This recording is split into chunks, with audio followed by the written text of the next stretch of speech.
Bueno, presentaros a los que no a los que no lo conocéis, a Ricard Pi. Ricard Pi es catedrático de urbanismo de la Escuela de Arquitectura de Barcelona, de la Politécnica de Cataluña.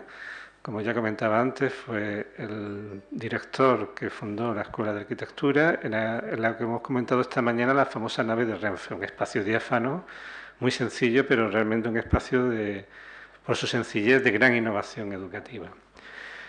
Le voy a dejar paso, va a dar una conferencia que va a tratar sobre diferentes puntos de vista. Yo, con la amistad que me corresponde, le he dicho que sea muy provocador, o sea que vamos a intentar que sea un debate interesante e instigador. Bueno, sin más, dejo la palabra a Ricard Pi. Muchas gracias por la asistencia. Bien, buenas tardes. En primer lugar, agradecer la invitación. He de confesar que estaba un tanto sorprendido que las celebraciones de los 10 años de esa escuela no llamasen a su director primero. Pero bueno, parecía que esto iba para adelante sin mi presencia. No muy importante, puramente sentimental, ¿no? La llegada de Carlos a la Carlos Rosa a la dirección, yo creo que ha sido una oportunidad para que pueda compartir con ustedes, y especialmente un día como hoy, que es el día que hicimos la inauguración oficial de la escuela. Empezamos las clases 15 días después. Como ha dicho muy bien Carlos, me ha propuesto que haga una pequeña intervención de persona que está ya al final de su carrera académica. Me jubilo bastante pronto y que, después de haber pasado por diferentes situaciones y avatares, puede reflexionar en torno a cuál es el futuro de la profesión, por un lado, si queréis, y por otro lado también de la docencia y de lo que os enseñamos. Para hacer esto, si me permitís, ya voy a hacer como 3 paquetes de explicaciones. El primero pasa por una, no diría reivindicación, sino un recuerdo, digo recuerdo más que reivindicación, de lo que se hizo al principio en esta escuela. Básicamente porque yo creo y querría hoy distinguir y explicar algunas anécdotas o situaciones que explicarían por qué se hizo de esta manera y cuáles fueron los avatares que nos llevaron a diversas soluciones. Por tanto, en ese sentido, me ha interesado muchísimo, a veces, algunas llamadas, intentar recopilar información muy precisa. Desgraciadamente no he podido recoger la información fotográfica. Yo no hacía fotografías. Y es una de las cosas que hoy he pedido a la hora de tomar café con mis compañeros, de que seguramente tenemos que escribir a los alumnos que estuvieron con nosotros en los primeros años para ver si somos capaces de tener un pequeño álbum de recuerdo. Por tanto, por esto no hay pantallas, porque me parecía que si tenía que haber pantallas, tenía que ser reproducciones directas de lo que se hizo en aquel momento. En cualquier caso, voy a hacer una pequeña explicación y algunos apuntes al respecto de lo que fue y cómo se llevó a cabo aquella escuela. En segundo lugar, yo querría hacer una cita a una oportunidad que yo creo que se ha perdido absolutamente, se ha mal utilizado, que es la aplicación de la Convención de Bolonia en la reordenación de las titulaciones y estudios de la carrera. Una declaración que me parece magnífica, la que fue de Bolonia, y las sucesivas, y que desgraciadamente ha servido para hacer el disparate al revés. En ese sentido, comprobaréis que del análisis que yo hago de lo que sucedió y ya ha sucedido, más que ir en dirección de lo que dice la Convención o el Acuerdo de Bolonia, más bien tengo la sensación que vamos al revés. Y finalmente, dejadme hacer algunas anotaciones, no sé si provocativas, sino algunas anotaciones al respecto de algunas de las enseñanzas que se hacen en esta y en otras escuelas, ¿no? Por tanto, empezaré por la primera. Y será un tanto biográfica, ¿no? La primera es que el mes de marzo del 2005, he dicho bien el mes, no me equivocaba, el mes de marzo del 2005 me llamó un amigo, el director de la revista Geometría, un arquitecto de Málaga, Pepe Seguí, con el cual había mantenido una relación y nos publicó, tanto a mí como a Rosa Barba, mi compañera, un par de libros, un par de revistas monográficas, por tanto, persona con la que manteníamos una muy buena relación. Me llamó para invitarme a visitar Málaga y comer con la vicerrectora Ana Cañizares. Con buenas palabras, Pepe sabe enredar a la gente. Me dijeron, tú has sido director de la Escuela de Arquitectura del Vallés, la escuela pequeña de Barcelona, y la buena. Y, por tanto, podrías orientar un poco cuál sería la forma de organizar una Escuela de Arquitectura en Málaga. Si te parece bien, pues si tienes un día, buscamos las agendas y nos vemos. En efecto, vine. volé directamente para en un solo día tener esta comida. Nos fuimos a comer delante del Lepanto, aún recuerdo una taberna que hay delante del Lepanto, y en aquel momento, todo que el otro día comentándolo con Pepe para fijar fecha, me dio otra interpretación. Yo recuerdo que me comentaron que pensaba al respecto cómo debía ser organizada la Escuela de Arquitectura de Málaga. De hecho, ellos habían estado, sobre todo Ana Cañizares, como responsable, vicerrectora encargada por la rectora de ello, intentado montar la escuela con el Colegio de Arquitectos. Pero como podéis imaginar, los colegiados no entendían absolutamente nada de las lógicas universitarias que uno tiene que cumplir. Y desde este punto daban ideas brillantes, ¿no? Brillantes, pero muy poco operativas, incapaces de entender que la lógica de organización universitaria es muy distinta y los contenidos son también muy distintos. Al mismo tiempo, en aquel momento estábamos en un periodo en el que de vacas gruesas, ¿no? Y por tanto vacas gordas, en los que los arquitectos tenían muy poco tiempo para dedicar a otras actividades que no fuesen de ganar mucho dinero. Por tanto, después de fracasar rotundamente, cosa que después la escuela ha pagado en sus relaciones, cuando yo estaba director, en sus relaciones con el Colegio de Arquitectos, me llamaban, a mí, habían llamado, parece ser a otra gente, para que diésemos opinión sobre algo que era urgente. Parecía ser, por lo que me contaron, y así os lo traslado a vosotros, que en aquel momento había habido un pacto entre rectores y la Junta de Andalucía. La Junta de Andalucía es la competente para admitir nuevas titulaciones, para hacer el último reparto de nuevas titulaciones. Y por tanto, en esta lista, que no sé cómo se repartió, Málaga reivindicó 2 titulaciones: Bellas Artes, por un lado, y Arquitectura. Arquitectura había sido ya una vieja batalla. Cuando Andalucía solo tenía una sola escuela y se planteó en la segunda, el gran debate fue si Málaga o Granada.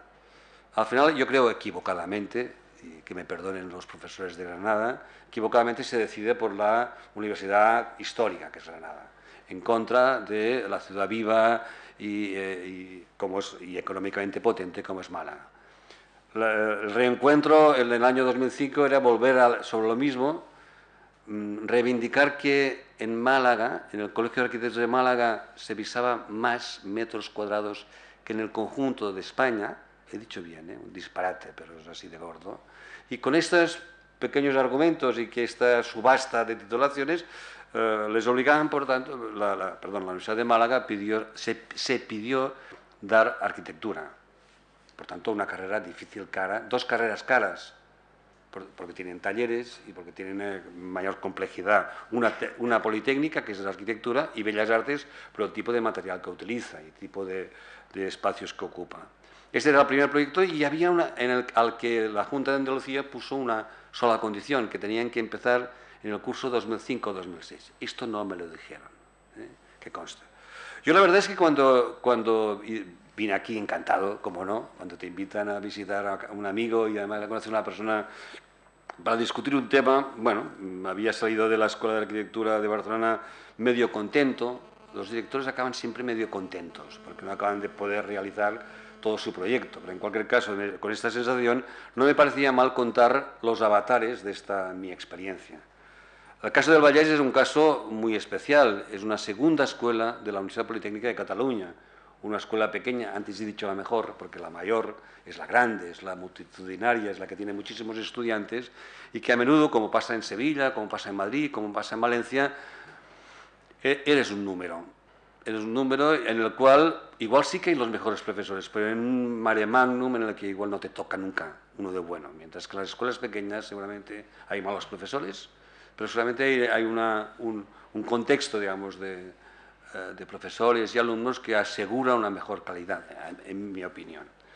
Por tanto, la Escuela de Vallès era una escuela que nació en un momento de boom de la Escuela de Arquitectura de Barcelona, que fue para descongestionar Barcelona, que en principio no tenía que ser una escuela independiente, sino una escuela solamente de primero y segundo, en la periferia de Barcelona, en las afueras, en la peor de las periferias, y que después, ante la rebelión de los estudiantes que dijeron que no estaban dispuestos a estudiar el segundo año en aquella tan alejada periferia, dejaron una escuela a medio hacer, que un profesor decidió convertir en una escuela de arquitectura oficial, salió el decreto, y en la administración, cuando sale un decreto que dice algo, aquello manda. Y por tanto, la Escuela de Arquitectura de Vallès nace como un accidente que después toma sentido. En un momento determinado, en los diferentes departamentos. Yo era profesor de la Escuela de Barcelona, había entrado desde muy joven. Un grupo nos propusieron que fuésemos a colonizar esta escuela y, por tanto, a hacer un proyecto medio empezado. En cualquier caso, un proyecto que me llevó a un momento determinado a proponerme, como director, salir como tal y perseguir un proyecto basado en 3 patas. Por un lado, una innovación docente. En segundo lugar, una investigación específica, un campo de investigación preferente. Y en tercer lugar, un compromiso con su territorio.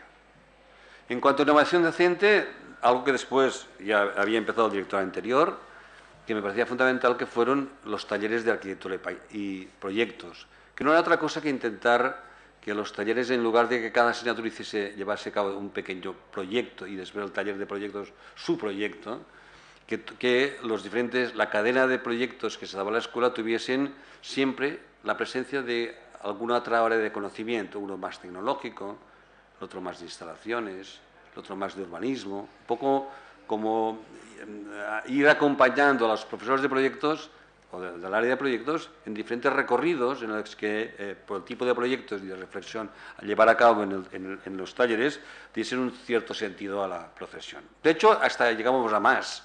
Habíamos previsto, y así ha funcionado durante muchos años, un primer ciclo, que después no ha sido ni mucho menos el que legalmente ha sido, formado por 2 cursos de 4 talleres, de 4 trimestrales, en el que intentábamos dar como un cierto carrusel, una cierta vuelta por lo que es la arquitectura, a partir de estos principios tan sencillos, digamos, de fortaleza, de funcionalidad, de estética y de lugar.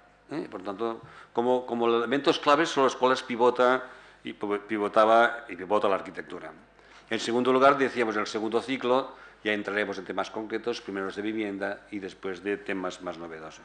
En cualquier caso, un proyecto innovador en el que además intentamos cambiar el plan cuando fuimos para convertir el primer ciclo como en una titulación con capacidad para formar arquitectos básicamente en temas de vivienda, y un segundo ciclo para otras actividades, entendiendo que en el mercado el problema de la vivienda continúa siendo el principal y, por tanto, la actividad principal del arquitecto, mientras que no, ya hemos pasado la época de recalificar terrenos y poner equipamientos, seguramente estas otras actuaciones son actuaciones de naturaleza bien distinta. Por tanto, en el periodo en que yo estuve director de la Escuela de Arquitectura del Vallès, la discusión sobre el plan de estudios y sobre el sentido que tenía que tener en parte frente al más genérico de Barcelona nos parecía fundamental.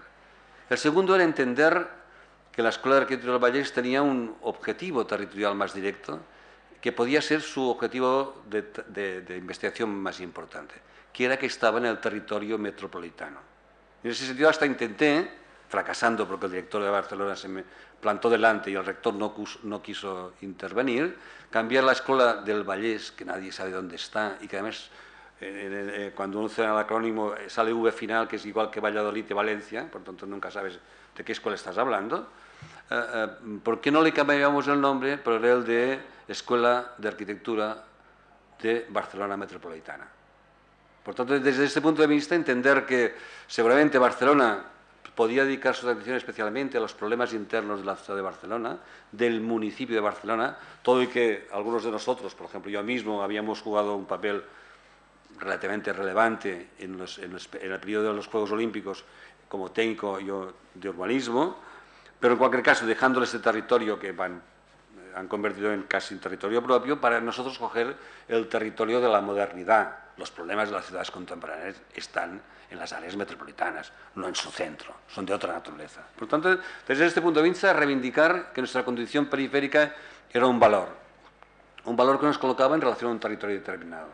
Y además, finalmente, un proyecto de compromiso territorial. Y en ese sentido hicimos un trabajo magnífico que la escuela aún mantiene, de contacto con ayuntamientos e instituciones del entorno, trabajando en muchos talleres con algunos de los proyectos que se quieren llevar a cabo. De tal forma que la Escuela de Arquitectura del Vallès se ha constituido en un cierto consultor, a través de sus estudiantes y sus talleres, de algunas de las materias, de los debates que se alimentan en el ámbito metropolitano. Expliqué esto a Ana Cañizares. Le dije, trasladar esto a Málaga debería ser, por un lado, debería ser una escuela docentemente avanzada, en docencia, experimental, pequeña, como condiciones básicas para su docencia. Debería encontrar un objeto de debate y de investigación que la caracterizase y finalmente debería plantearse un compromiso rotundo con su territorio. El éxito de la Escuela de Barcelona se explica porque estuvo al lado del Ayuntamiento de Barcelona cuando éste se puso en la avanzadilla, digamos, internacional de las ciudades, de la reconstrucción moderna de las ciudades. Por tanto, desde este punto de vista, decía, innovación docente, un tema indiscutible, sostenibilidad, rehabilitación, todos estos temas todo el mundo los toca y hay que tocarlos. ¿Cuál podría ser el tema que me parecía a mí que era más novedoso, un tema que distinguiese claramente y nadie discutiese el porqué y sobre el que hay muy poca investigación y en la que cualquier trabajo llevado a cabo desde la Escuela de Arquitectura de Málaga se podía convertir en una avanzadilla teórica importante? El turismo. ¿Quién va a discutir que Málaga discute sobre la arquitectura del turismo cuando es la capital de la Costa del Sol, de uno de los referentes mundiales de lo que es el turismo de costa? Por tanto, desde este punto de vista, le recomendaba a Ana Cañizares, ¿por qué no?, que Málaga podía encontrar en el turismo seguramente su elemento diferenciador.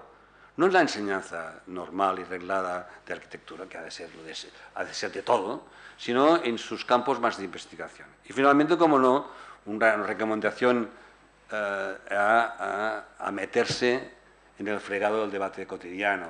Málaga, su entorno, sus actuaciones, en la idea de que la ciudad y su territorio de entorno constituye su lugar de trabajo natural en este compromiso. En el fondo les vine a decir, no sé si nunca lo formulé así, cuando el otro día lo hablaba con Pepe me dijo, creo que no lo dijiste esto. Por tanto, así lo confieso. Le dije, no creéis una escuela que vaya a ser una academia de arquitectura, como cualquier otra, porque esto nunca estaréis en el plano del mundo. No tiene ningún sentido. En este sentido yo tenía la impresión, que después acerté, de que había una cierta inflación de enseñanzas de arquitectura y por tanto que hacer una nueva es, bueno, otra academia. Hay muchísimas, todas las privadas, por ejemplo. En España actualmente son academias, o peor aún, o sea, ventas de títulos en algunos casos, ¿no? Por tanto, no hagáis una escuela, salvo que tengáis un proyecto que la acompañe, que la distinga de todas las demás y además os coloque en una posición avanzada respecto a las otras. Esta fue la primera comida en la que, bueno, enseñamos este caso y yo dije que, bueno, estaba encantado de asesorar una abertura en la escuela si era de turismo, entre otras cosas porque yo de ese tema sabía un poco. Habíamos estado trabajando años antes, en la década de los 90 sobre todo, en el máster de arquitectura del paisaje de la Escuela de Arquitectura de Barcelona, de la cual yo soy profesor, justamente cómo el paisaje había alimentado una actividad económica como es el turismo. En ese sentido habíamos estado trabajando y estamos trabajando en el taller que aún dirijo, siempre en temas en una área de turismo en la que entendemos que el paisaje es un instrumento tanto de su generación como también de su rehabilitación. Por tanto, desde este punto de vista me ofrecí, digamos, a poder acompañar o a poder asesorar al respecto de qué podía suponer si la escuela decidía coger este camino. La verdad, como podéis imaginar, fueron las llamadas telefónicas, las conversaciones. Yo venía muy quemado de lo que es la gestión universitaria. Uno ya reconoce cuando le dicen que sí, en realidad le están diciendo que no. O cuando le dicen que sí y no sirve para nada, porque no te lo vas a creer, ¿no? En cualquier caso, creo que la llamada de la rectora fue al cabo de unos días y me dijo, me han contado lo que has explicado como algo de mucho interés y hemos llegado a la conclusión que es el único que tú lo entiendes y el único que lo puedes llevar a cabo. ¿Por qué no vienes tú a montar la escuela? Bueno, son estas llamadas que se producen en la historia de cada uno, muy pocas en la vida, y que un día para otro te preguntan si quieres ser no sé qué, y te dicen que en 2 días contestes. Bueno, me había pasado también otra ocasión, también a raíz de los Juegos Olímpicos, cuando me pidieron de entrarse como director de planeamiento en los 2 últimos años antes de los Juegos Olímpicos. Me lo pensé 2 noches y dije que sí. Y en este caso pensé que había muy poca gente que crea escuelas de nueva planta y confié, yo creo que con acierto, digamos, confié en la palabra de la rectora. Al rector le dije, esto se ha de traducir en apoyos concretos. Por un lado, en el apoyo a la escuela por encima de los impedimentos que se producen normalmente en la administración burocrática de la universidad, para poder abrir una escuela de nuevo cuño con novedades importantes, y al mismo tiempo una ayuda directa y económica para la investigación en el área de la arquitectura del turismo. La rectora me dijo que sí. Cuando una rectora dice que sí, según que sí, quiere decir que no sabe si tendrá dinero, pero que ella va a apoyar. Por tanto, ya sabía que la respuesta quería decir, dinero ya veremos, pero en cualquier caso, disposición a pelearse o dar carta blanca para que la actuación como director pudiese ser rotunda. No llegaba a lo que antiguamente se llamaban comisarios. De hecho,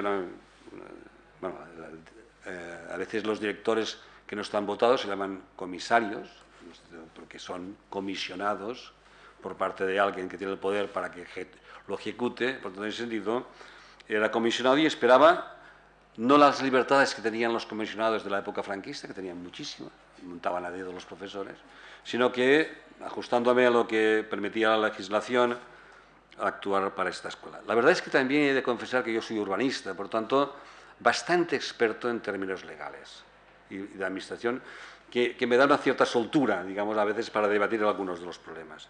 La verdad es que yo aterricé al cabo de poco, fui a ver a mi rector, el de la Politécnica de Cataluña, y como anécdota explicar que me ofreció ser director de otra escuela.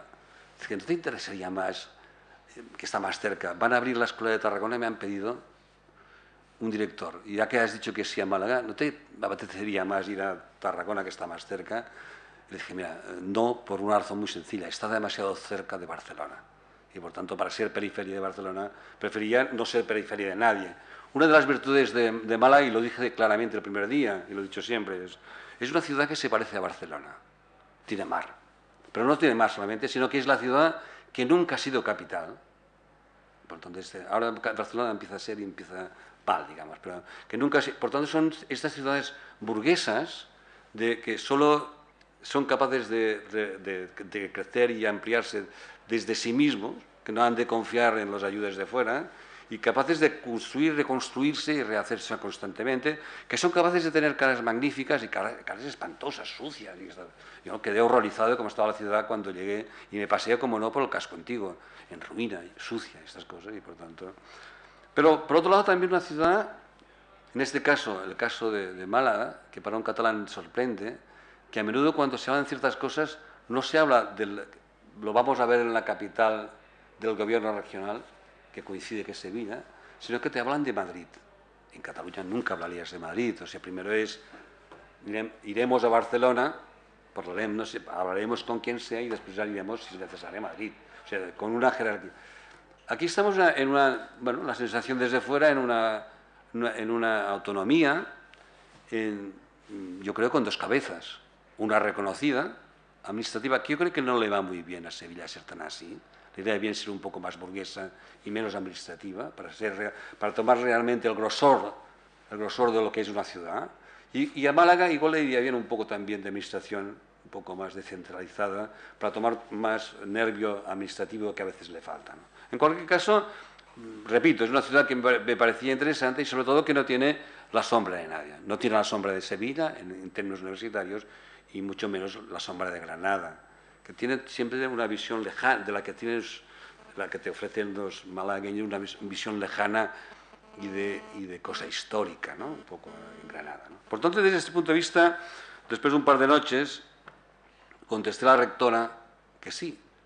Y yo esperaba empezar el curso el 2006-2007.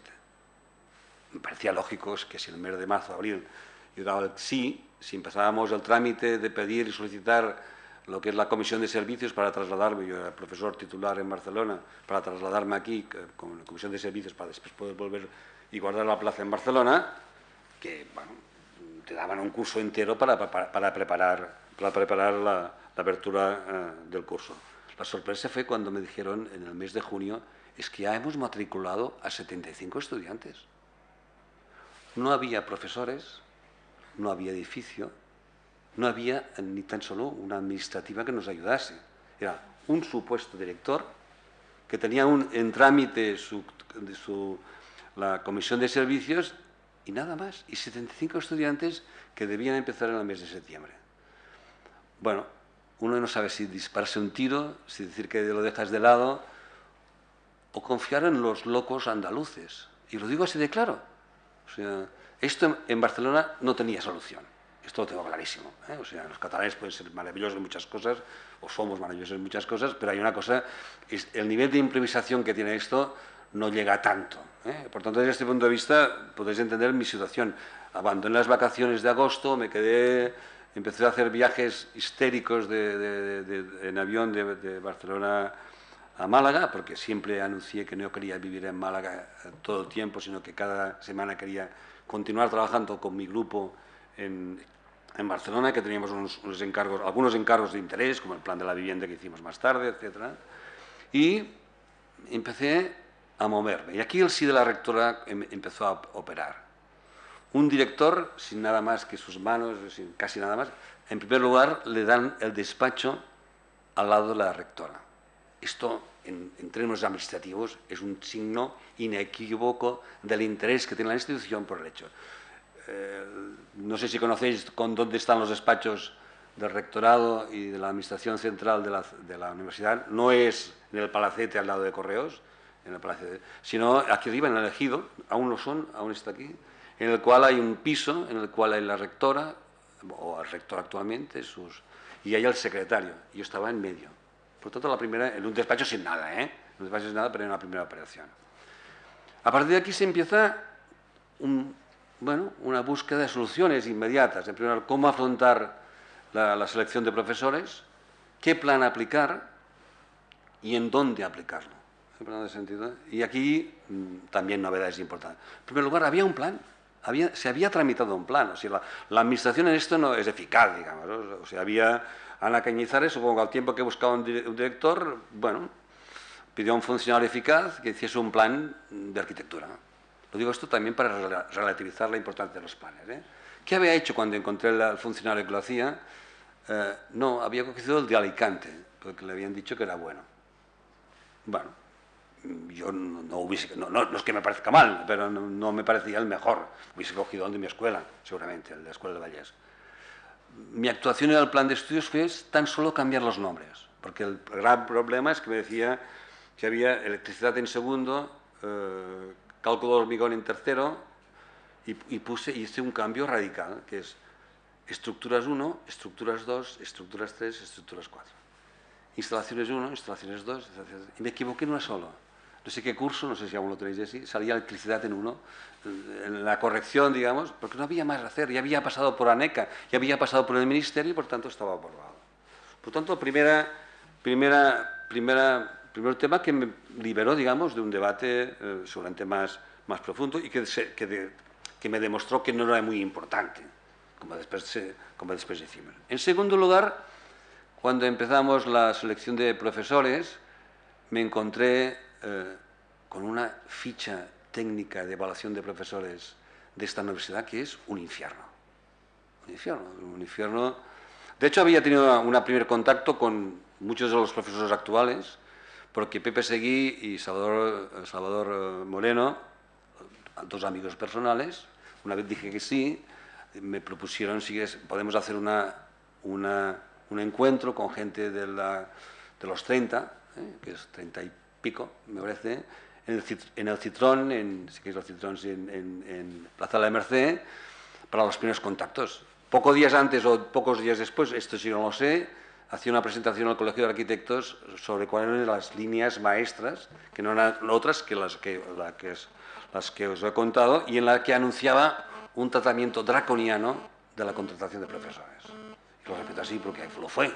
Algunos de vuestros profesores sufrieron algunas, yo ahora visto en perspectiva, algunas insensateces por mi parte, pero en aquel momento también era una forma clara de indicar con qué criterio y con qué rigurosidad iba a aplicar la selección de profesores. ¿Cuál era mi enunciado? Decir, bueno, el asociado es un profesor que legalmente está trabajando profesionalmente y que ayuda a la universidad, que cada año se le renueva o no el contrato. Por tanto, anuncié ya que, por tanto, los profesores que íbamos a seleccionar el primer año debían demostrar su buen hacer, porque si no se producía, al año siguiente había otro concurso y caían de la subasta, caían del bombo. También había otra razón para hacer este disparate, digamos, de administrativo, digamos, que era que cada año teníamos que hacer un concurso para incorporar nuevos profesores. Claro, el primer año, imagínese usted, cogíamos la generación ya un poco, no digo madura, a los 30 y pico no es maduro, pero bueno, supongamos, pero habían ejercido una profesión ya y habían dejado muestras evidentes de su buen hacer, que me permitían escogerlos como buenos profesores. Si esto los colocaba haciendo primero, quiere decir que el año siguiente ya tenía una generación más joven y se podía producir una escala, un disparate, que es que los profesores más veteranos estuviesen en primero y a medida que hubiesen ido ascendiendo, los profesores cada vez podían ser más jóvenes y más imberbes, ¿no? Por tanto, en ese sentido, ya estaba bien pensar que estábamos obligados a hacer un cierto juego de intercambio y de secuencia, con cosas complicadas, que un alumno no tuviese demasiadas veces el mismo profesor, por ejemplo, en el tema de talleres, ¿no? Porque estuviese ascendiendo, digamos, para cubrir otras necesidades. Por tanto, en la presentación que hice en el Colegio de Málaga, anuncié pues ese trato. En el fondo anuncié una cosa muy sencilla: la escuela son los profesores. Ya sé que esto ante estudiantes no se puede decir, pero es cierto. Una escuela es buena o mala por los profesores. Si ustedes cogen los folletos de propaganda de las universidades americanas, no te dicen, te dicen estudios de tal, tenemos tantos premios Nobel. Ya está. Y aquí se termina su explicación. O te dicen, tenemos... Por tanto, en ese sentido tienen muy claro que del debate y de la discusión que íbamos a tener sobre la escuela, lo que iba a ser más importante es que el conjunto de profesores tuviese un reconocimiento y una capacidad suficiente para hacer de esta escuela una escuela inmejorable. ¿Cuál era mi hipótesis de trabajo? 50% de profesores de Málaga, 50% de profesores de fuera. En ese sentido, por tanto, esperaba ir yo personalmente a buscar este profesor que está en tercer nivel en Madrid, de la cátedra tal, que nunca llegará a catedrático porque tiene un tapón encima, porque el que está en el segundo lugar es bastante veterano, pero no suficiente para darle tiempo a él, y por tanto intentar atraer a estos personajes intermedios, ya bien reconocidos, para cubrir buena parte de las necesidades. Y esto al tiempo de la gente del lugar. Porque si tenía tres patas mi proyecto, y uno de los tres patas era enraizarse en el lugar, no podía construirlo estrictamente de gente desde fuera. Y por otro lado también, esta reunión en el Citrón me pareció darme pistas al respecto de gente, bueno, que había gente preparada, y además con algunas experiencias docentes que podían ser de interés. La primera selección fue terrible. La tuve que rehacer. De acuerdo con los criterios de estos cuadros malignos, déjame decir una maldad, tan sindicaleros, en el mal sentido de la palabra, eran de chusqueros, chusquerismo puro. O sea, lo que se valoraba más del profesor asociado, del candidato profesor asociado, era los años que llevaba. Decías, no, a mí los años que lleva haciendo de arquitectura me importa un rábano. A mí me importa si lo hace bien. Si no lo hace bien, puede tener la infinidad. Por tanto, después de hacer una primera selección mecánica, aquello casi aplicando los criterios que supongo que se aplican normalmente en esta universidad, por suerte había una vicerrectora magnífica, Ana María Sánchez, que me dijo, no, Ricard, puedes reconsiderar, a partir de base de esto, puedes reconsiderar los criterios. Por tanto, la antigüedad puede ser un valor reducido, en cualquier caso, intentar ver hasta qué punto hay otros criterios que priman.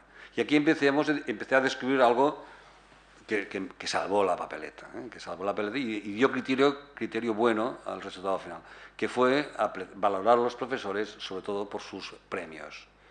La verdad es que concursos ganados y premios, ¿no? Por tanto, por su calidad, puntuando de tal forma que esta primaba con respecto a cualquier otra valoración, tanto estudios académicos, entre otras cosas porque teóricamente y legalmente el profesor asociado se le contrata porque es un buen profesional, porque se supone que hay otros profesores que son más del oficio de enseñar, que se acompañan de estos que vienen a contar sus experiencias profesionales. Aquí esto era falso, porque no teníamos esta base previa de partida, pero sí que En el momento de valorar podríamos, y así lo hice, encontrar que la forma correcta de valorarlos era a través de la bondad de su producción arquitectónica.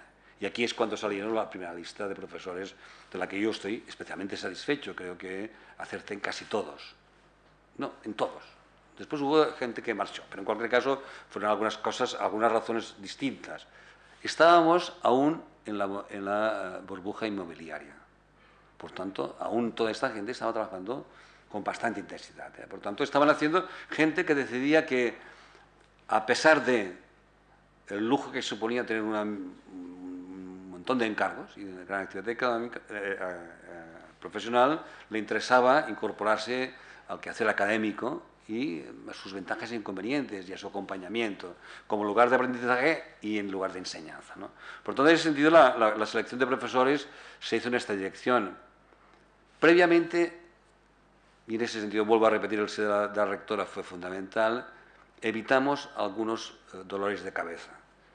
Mi colega Carmen Osuna, que fue decana de Bellas Artes, sufrió un problema, que es que un departamento de la Universidad de Málaga se ofreció como para suministrar profesores y por tanto a partir de aquí su selección fue más acorde, digamos, con las técnicas que se imponían desde el departamento, mientras que yo en este caso tuve la libertad, ya que no se me impuso ningún departamento, de poder escoger estos profesores. De hecho, yo creo que fue una experiencia magnífica. O sea, la lista final me costó muchísimo, pero además fíjense ustedes que en todo caso hicimos una selección, una puntuación, que salió creo que muy bien. También descubrimos algunas derivas que dejaron claro que había profesores que seguramente eran adecuados a ciertas asignaturas más técnicas, tanto a composición como cálculo de estructuras o construcción, que no era nada fácil. Por tanto, hicimos un cierto cuadro y entonces trabajé con teléfono. La contratación, toda la tramitación, tenía que llevarse a cabo al ritmo que permite la administración, que no es el mío, y podían estar contratados por febrero. Empezaba el curso en septiembre, ¿eh? Como podéis imaginar, la situación era absolutamente crítica, excepto que, bueno, gente me aconsejó bien, digamos, no, hagamos una cosa muy sencilla, contratamos estos candidatos, que ya sabemos que serán los ganadores, porque hemos hecho la baremación de acuerdo con los nuevos criterios, como conferenciantes. Y por tanto, están de conferenciantes. Si no llegan a tiempo a ser profesores cuando se firme el acta, la firma el director del centro. He firmado muchísimas actas en esta escuela yo. Y cuando sean profesores, serán profesores. Por tanto, y así se hizo. Y por esto, a veces, cuando se hacen certificados de docencia de los profesores, es un galimatías al principio. Porque además les hizo otra mala jugada, que no sé si recordarán, que es que la contratación, el contrato de asociado de un profesor es un contrato que tiene unas horas máximas, unas horas determinadas de clase y unas horas de asistencia o de disposición a poder ser consultado, fuera de horas de clase. Pues yo les dije que estas horas de asistencia a los que estuvieron en el taller debían hacerse con presencia física y por tanto en ese sentido asegurarnos de una presencia continuada de los profesores en los talleres, en los primeros talleres que íbamos a ejecutar. Bueno, esto en cualquier caso era un quehacer, digamos, muy mecánico. He dicho plan de estudios, he dicho profesores, el tercero fue el local. Y aquí yo tengo que reconocer los dos Rafaeles, digo los dos Rafaeles porque el vicerrector y el director de servicios se llama Rafael, de infraestructuras, que me entendieron inmediatamente. Cuando yo llegué, bueno, claro, en el mes de julio, creo que el mes de julio, cuando me dijeron que estaba todo el mundo matriculado, me dijeron, no, y las clases no te preocupes, todas en el edificio en la Politécnica, ya hemos hablado con el director, y de 7 a 8, aquí tienes una aula teórica, de 8 a 12 tienes este taller vacío, un desastre, un desastre. Lo peor que puede pasar a una nueva titulación es encontrarse perdida, diluida en el contexto de una estructura, bueno, muy oportuna, que además es una estructura que estaba esperando desplazarse de este edificio a Teatinos. Porque por otro lado yo estaba muy bien posicionado respecto a que yo no quería un edificio en Teatinos, me parece espantoso. parece espantoso. Ya sé que mañana Pablo Calvo Sotelo nos hablará de estos temas, pero creo que es un plan a quemar. Así lo digo de claro y lo diría en cualquier foro, no tengo ninguna vergüenza. Me parece que se ha hecho el peor de los planes posibles. Se tenía que hacer ciudad. La universidad es tan ciudad como cualquier... Y esto no son campus, y Estados Unidos y veremos que es un campus, sino esto es un cacho de ciudad, lo que han hecho, con viales a diferentes niveles, con desiertos entre facultades, o sea que no hay convivencia, no puedes decir, no, es que yo me voy a liar con gente de económicas, que está a 3 pasos, digamos, sino que está todo muy disgregado y que seguramente, yo espero que a la larga lo que se hará será densificarlo y convertirlo en ciudad, en la cual la presencia, digamos, de las piezas sea bueno, una posesión. En cualquier caso, yo reivindicaba, y he reivindicado siempre, que arquitectura quiere ser como el hospital clínico, perdón, la Facultad de Medicina que está al lado del hospital clínico. Qué mejor que aprender de lo que está al lado. El Lacatón, perdón, lo ha dicho, es que me parece evidente. La Escuela del Vallés, uno de sus pecados, aunque esté en la metrópoli, es que el espacio inmediato es ciudad-jardín, es casi nada. No hay ciudad allí al lado, hay sprawl urbanístico sin ningún contenido. Por tanto, desde este punto de vista, su posición es una posición poco apetecible y poco urbana. En ese sentido, la escuela de arquitectura tiene que estar donde está el enfermo, en la ciudad. Por tanto, en ese sentido, me negué rotundamente, mientras mis compañeros y otras facultades que se hacían al mismo tiempo, lo primero que persiguieron es hacer el edificio de arquitectura. Yo aquí dije, no, quiero un edificio antiguo, en ruina, en lo que sea, para hacer la escuela. Pero claro, teníamos que arrancar en septiembre. Por tanto, y en aquel momento, yo tengo que confesar que Rafael... Rafael Morales me entendió, vicerrector de infraestructuras. ¿Qué quieres? Quiero un almacén que a poder ser que lo pueda tener abierto las 24 horas, donde poder llevar a cabo la actividad continuada, donde los estudiantes puedan vivir, y en los cuales en un rincón pues, se puedan hacer clases. Y con esto haremos primero. No hay ningún problema. Y aquí empezó la búsqueda de Rafael y un día me llama, no sé, he encontrado una cosa muy rara, bueno, lo cual quiere decir qué concepción tenían de mí también, ¿no? Muy rara, que igual te puede interesar. Y era magnífica. Era lo peor de lo peor, lo cual yo creo que es la mejor escuela de aprendizaje. Era un almacén, o es un almacén aún, que aún no existe, a menos he mirado en Google a ver si aún existe, hecho con bloque de Itón, me parece, no sé, un poco con una estructura, una cubierta medio estropeada, al lado de Renfe, que al lado tenía un almacén de Renfe magnífico. La verdad es que digo, que me parecía...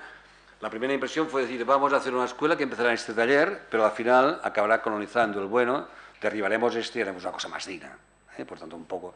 En una periferia urbana que me parece de interés, al lado de la estación del AVE, no es que confíe mucho que los estudiantes de arquitectura vengan en AVE cada día, pero igual viene alguno, podría venir alguno y por tanto en ese sentido hacerse más territorial la escuela, ¿no? Y por tanto los de Antequera igual venir a clase a Málaga, ¿no? Para decir ahora un disparate, ¿no? En cualquier caso, me entusiasmó porque me pareció que era lo peor de lo peor, que es exactamente lo que perseguía, ¿no? En ese sentido, Rafael lo entendió, puso en marcha un conjunto de mecanismos de taponar un agujero, repasar las planchas de duralita arriba que estuviesen sujetas y no se las llevase el viento y nadie reaprovechar unos tubos que había de ventilación a ver si podíamos mandar aire fresco y por tanto renovar el interior, colocar llave y bombín en la puerta, hacer una parte separada de baños, lógicamente baños, y después un espacio para guardar los papeles. Tan al extremo jugamos que el día primero, yo creo que hoy no, sino el día primero de la escuela, que fue a cabo de 15 días, el día antes, yo con Rafael nos fuimos al Leroy Merlin, encargamos el corte de maderas de las mesas y compramos los caballetes y los llevamos personalmente. Al día siguiente, la primera clase que se hace en la escuela en el taller es un proyecto de colocación de mesas, que me parece magnífico. Y por tanto empezaron de la mejor manera. Hasta aquí, por tanto, 3 episodios que yo creo que es importante resaltar. y que yo creo que honoran, en ese sentido, la capacidad de riesgo que la Universidad de Málaga estaba dispuesta a jugarse con un loco de la pradera que decía cosas un tanto curiosas, como mínimo, ¿no? sino disparatadas. Pero esto, por importante que fuese, no es lo más importante. Yo creo que de lo que estoy más contento yo fue del esfuerzo académico que hicimos. Pasó una cosa curiosa. Yo venía, después de ser director de una escuela como el Vallés, en la que ya ha habido innovación docente, piensa en muchas cosas. Aparte, ya tengo una edad suficiente, o tenía una edad suficiente, como para pensar casi de todo, ¿no? Me sorprendió una primera impresión, porque yo hice llamadas a la gente, oye, mira, te contratamos de conferenciante, es bastante sorprendente, que la gente dijese que sí, te interesa de la asignatura tal, es que vas a salir, pero el trámite va a ser muy largo, por tanto, si puedes dar clase, entonces, ¿para cuándo? Dentro de 15 días. Esto era el mejor de los casos. Llegué a llamar gente para el día siguiente, lo digo para que se hagan cargo un poco del disparate en que estábamos trabajando, pero lo mucho que esto dio vida a la propia génesis de la escuela, ¿no? La primera sorpresa fue que cuando pregunté a la gente qué harían, casi muchos, no digo todos porque tampoco sería verdad, me contestaron que harían lo mismo que les habían hecho en Sevilla o en Madrid, que los habían puteado. O sea, es que lo digo así de claro, porque y dices, ¿y cómo? ¿Vais a enseñarlo igual, de igual mala manera que han enseñado en estas escuelas? Esto no. ¿Por qué no hacemos una cierta reflexión común? Y aquí empezamos unas reuniones que después se fueron espaciando y finalmente se terminaron porque era imposible estar en todas las batallas, en las que pusimos en común algunas apuestas, algunas de ellas con gran éxito, ¿no? La primera fue cómo tenía que ser el primer curso. ¿Cuál debía ser el punto central? Y aquí la experiencia que venía yo de la Escuela del Vallés me llevó a proponer un curso que yo creo que es magnífico, que es este curso de lavado de prejuicios de la arquitectura. Es decir, vamos a hacer un taller en el que vamos a hacer una vuelta por 4 patas, por 4 líneas distintas. Y para que veáis que hay muchas cosas, que la arquitectura se puede pensar con acentos determinados. Por ejemplo, a partir de una cartulina, ¿quién es capaz, sin neutralizar pegamento, de hacer una torre muy alta? La nota, ¿quién la haga más alta? Tú tienes tanto, pues tú tienes un 6, este tiene un 6, un 5,4, este tiene... Porque, bueno, para que la gente entienda todas las habilidades que hay que... O la siguiente, hacemos un puente que le vamos a poner 2 kilos en el centro, 2 botellas, o 4, no recuerdo exactamente, que se puntuará en función de lo que pese y el tiempo que tarde en romperse, ¿sí? Por ejemplo, en ese sentido, o por qué no explotar, digamos, las singularidades funcionales de algún espacio. ¿Por qué no hacemos que, no lo hicimos este ejercicio, pero yo recuerdo que era al final de Larios, cuando llegas a la Plaza de la Marina, aquel monumento delante está mal puesto, porque no permite que los peatones vayan rectos, y los peatones tienen que hacer unas vueltas para llegar al otro lado, cuando son los que van peor andando, digamos, los que van más lentos, los que tienen más dificultades. Por tanto, en ese sentido, hacer todo un aprendizaje de la arquitectura en la cual la experiencia de entender de que cada una de estas aproximaciones suponía una forma distinta de hacer, ¿no? Y esto dio pie a actividades muy festivas, ¿no? O sea, a ver quién hacía las torres más altas. Momentos de crisis, ahí han puesto 5 mesas una encima de la otra, se van a matar. Entonces, ir allí y decir al segurata, oye, no se puede hacer esto. O sea, diles que no porque está prohibido, pero tampoco vamos a correr el riesgo de un accidente grave, ¿no? Por tanto, un primer experimento, digamos, en el que además decidimos no enseñar dibujo. En el plan lo ponía, sino mezclar dibujos y proyectos, o expresión gráfica, perdón, por el nombre de dibujo, en el sentido de entender, de cambiar la manera de aproximarse a las cosas. Estamos haciendo un curso primero muy novedoso.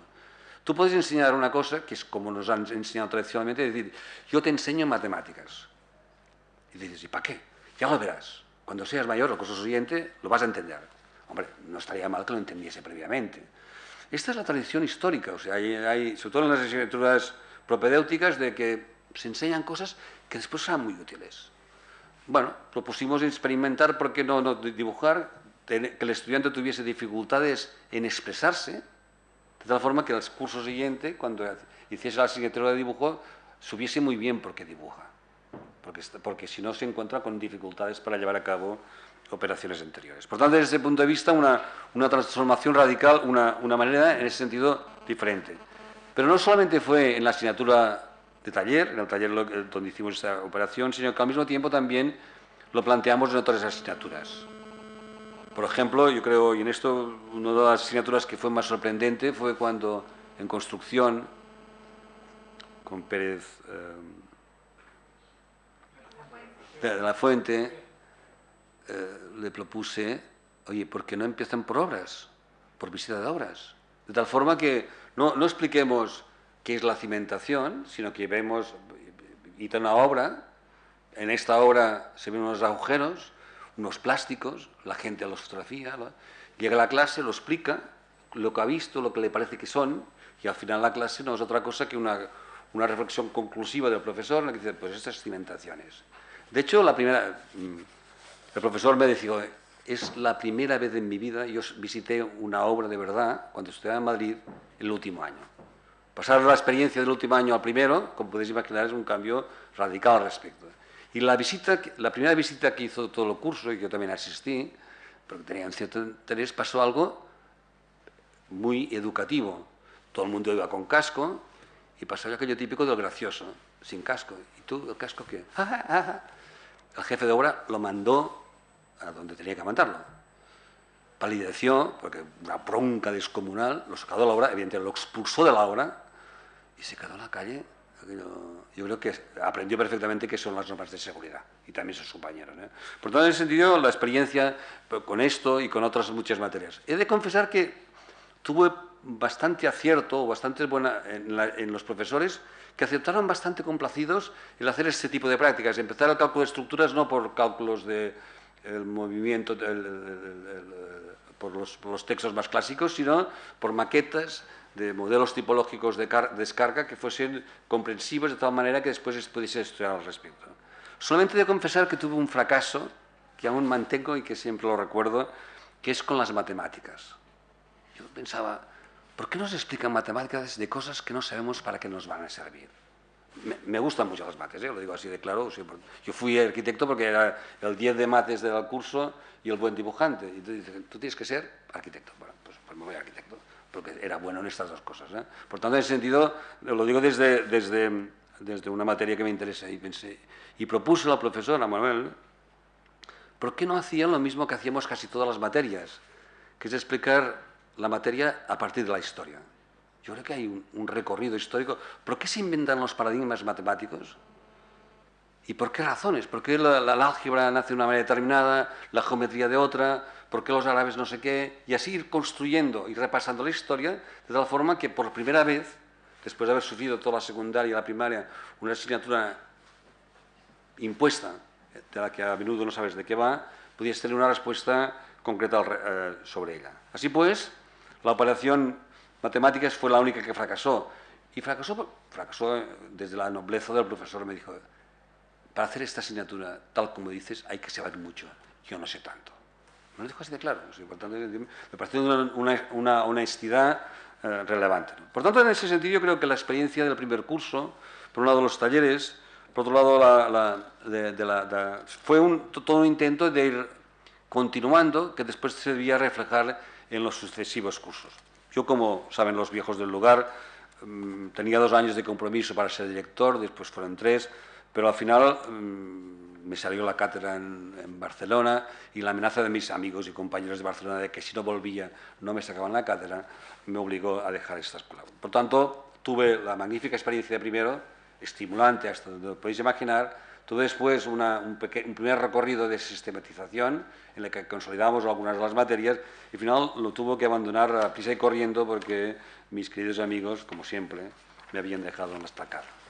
Así pues, mi experiencia desde este punto de vista me parece que es relevante y creo que las escuelas, si alguna cosa debe ser, es capaz de estar en la vanguardia de este tipo de cuestiones. No estoy ni mucho menos reclamando la repetición de la misma experiencia, pero entiendo que por estas líneas hay recorridos, hay propuestas, hay cuestiones que son de interés y que seguramente ha marcado la escuela. Los que han trabajado en la Renfe lo saben y lo recuerdan perfectamente, pero creo que estaría bien que continuásemos con experiencias y con trabajos que fuesen marcando y dejando buena impronta en el quehacer de los conjuntos. De hecho, cuando al cabo de un par de años estar aquí, pedí en mi universidad que me diesen un año sabático y me fui a ver una experiencia académica. Una experiencia académica que me fui al Rural Studio. Rural Studio porque tenía la sensación de que la escuela que había intentado montar aquí no era capaz de ser el Rural Studio.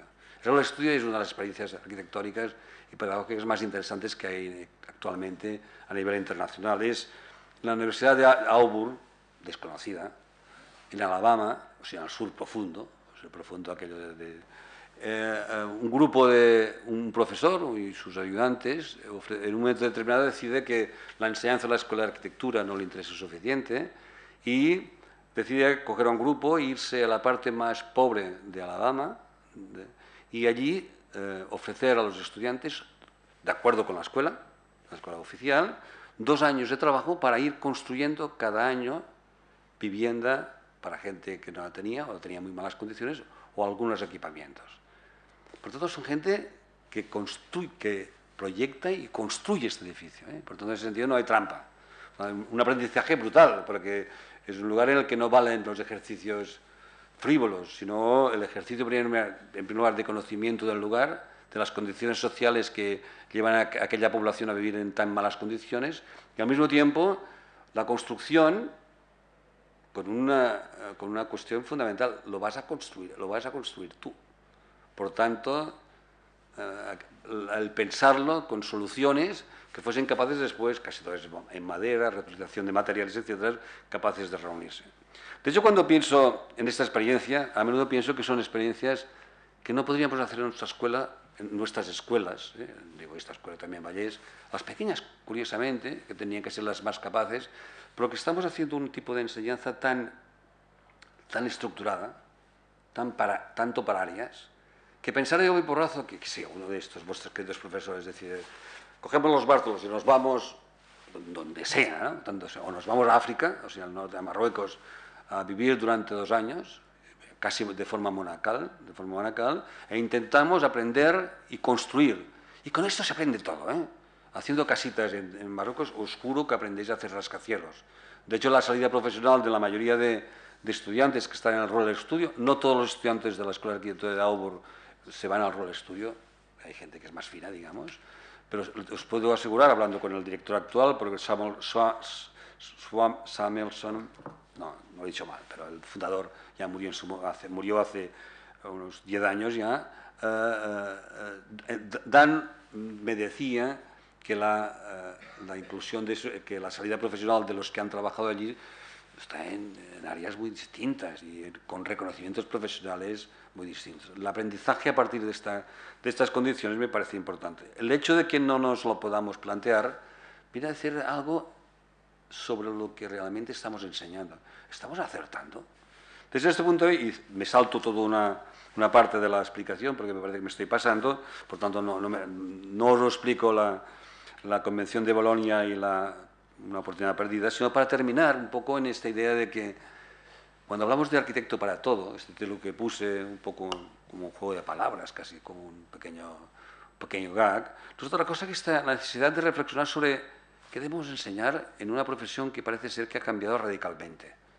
Y que desde este punto de vista, la enseñanza que de alguna manera nos han impuesto los colegios de arquitectos, si hablásemos de Bolonia os explicaría por qué digo esto así, me parece que es un verdadero disparate, es una visión muy antigua de arquitecto, director de orquesta, que no se ensucia las manos en nada porque él lo que hace es, con su varita mágica, con su capacidad de diseñar, plantearse el conjunto.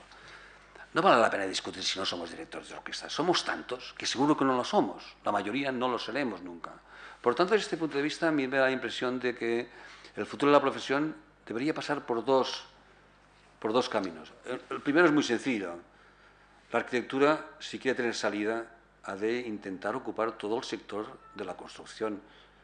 Hasta ahora tan solo se ha preocupado de estar presente en el momento del proyecto y nada más, lo cual me parece un disparate, de alguna manera, porque El sector de la construcción, primero, es un sector que no ha muerto, que no es el de la construcción, no es el de la vivienda, digo la construcción. ¿Quiénes están ocupando estos espacios? Pues los aparejadores, los ingenieros de caminos. ¿Dónde está la preparación de dirección de obras? ¿Dónde están las instalaciones? A mí me gustaría, cuando abro una obra, no hablar con un ingeniero, no porque me caigan mal, sino porque la comprensión es distinta, sino hablar con un arquitecto responsable de las instalaciones eléctricas que se están haciendo y, por tanto, desde la comprensión mutua de qué es el espacio, qué es la proyectación, que la ejecución de la obra se lleve a cabo de la mejor manera posible. Por tanto, yo creo que un camino claro que es el de la expansión de nuestros estudios y la ocupación de espacios que en estos momentos se están ya ocupando por parte de otras profesiones, mucho más ágiles, mucho más capaces.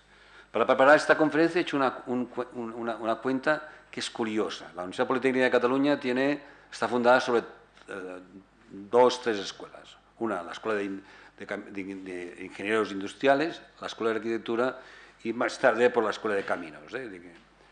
La Escuela de Industriales, durante estos años, desde el año 70 y pico hasta ahora, ha generado 44 nuevas titulaciones. Es decir, del ingeniero industrial salió el ingeniero de telecomunicaciones, del ingeniero industrial salió el de infraestructuras, del ingeniero industrial el de energía. 44 titulaciones. De arquitectura, ninguna. Y no solamente ninguna, sino que ha hecho el disparate de expulsar a los aparejadores.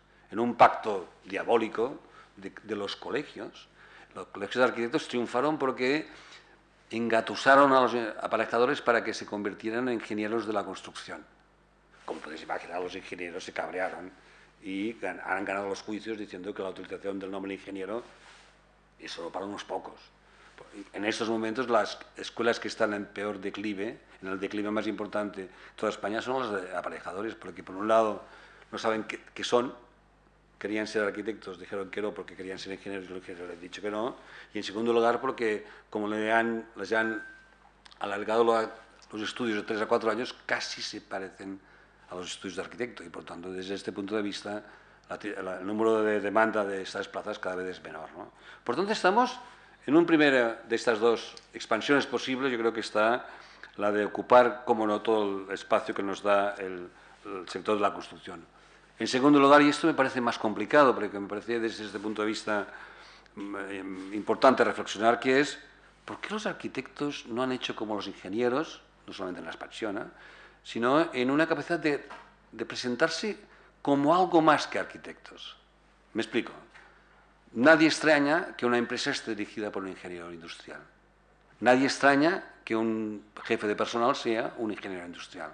Por tanto, ¿qué está pasando? Los ingenieros industriales han sido capaces de presentarse en el mundo de la actividad económica y social no solamente como expertos tecnólogos, sino como gente racional, yo entiendo, con capacidad para hacer otras cosas que necesitan una aplicación racional, una reflexión seria sobre ellas mismas, que en este caso sería, yo diría, la ingeniería, o como no, la realización de empresas, la sistematización de flujos.